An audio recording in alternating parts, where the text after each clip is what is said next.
সবার মনে থাকার কথা ২০০১ সালে ক্ষমতায় আসার পর প্রধানমন্ত্রী বেগম খালেদা জিয়ার রাষ্ট্রীয় অনেক অনুষ্ঠানে তার পাশে থাকত ছোট একটি মেয়ে। সেই সময় ছোট মেয়েটিকে নিয়ে সবার যে কি জল্পনা কল্পনা, সবাই বলতো একদিন মেয়েটা দেশের প্রধানমন্ত্রী হবেন, এমন অনেক কিছু। মেয়েটির নাম জাইমা রহমান, তারেক রহমান ও জুবাইদা রহমানের মেয়ে। দাদির সাথে জাইমার সখ্যতার দিন শেষ হয়েছিল ১/১১ পরবর্তী রাজনীতিতে। এরপর অনেক বছর কেটে গেছে। ছোট্ট সেই মেয়েটি এখন একজন ব্যারিস্টার। লন্ডনের লিংকনস ইন থেকে বার এট ল সম্পন্ন করেছেন তিনি। এর আগে Queen Mary University of London থেকে আইন বিষয়ে স্নাতক ডিগ্রি নেন।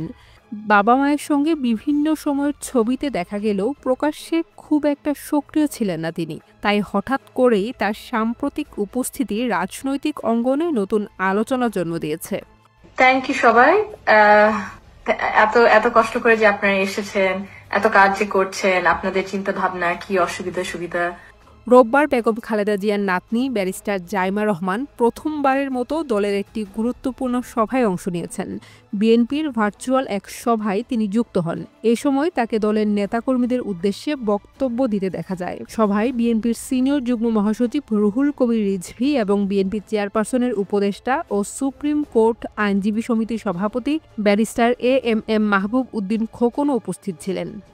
ব্যারিস্টারি শেষ করার পর জাইমার দলীয় সভায় অংশ নেয়া বিএনপির ভবিষ্যৎ নেতৃত্ব কাঠামোয় তার সক্রিয় ভূমিকার ইঙ্গিত।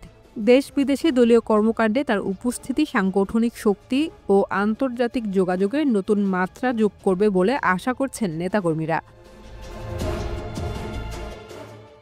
আওয়ামী যমনায় যখন তারেক জিয়া ও খালেদা জিয়াকে নিয়ে নানা ধরনের সত্য মিথ্যা গল্প চলেছিল, তখন আওয়ামী লীগের অনেকেই জাইমার রাজনীতিতে আসার কথা বলেছিলেন। এমনকি বিএনপির নেতাকর্মীরাও বিষয়টি নিয়ে উচ্ছ্বসিত ছিলেন।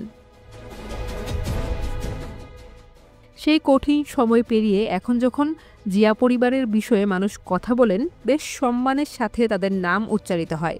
সেই ধারাবাহিকতায় জাইমা রহমান তার পরিবারের উত্তরাধিকার কতটা বহন করতে পারে, সেটাই এখন দেখার বিষয়।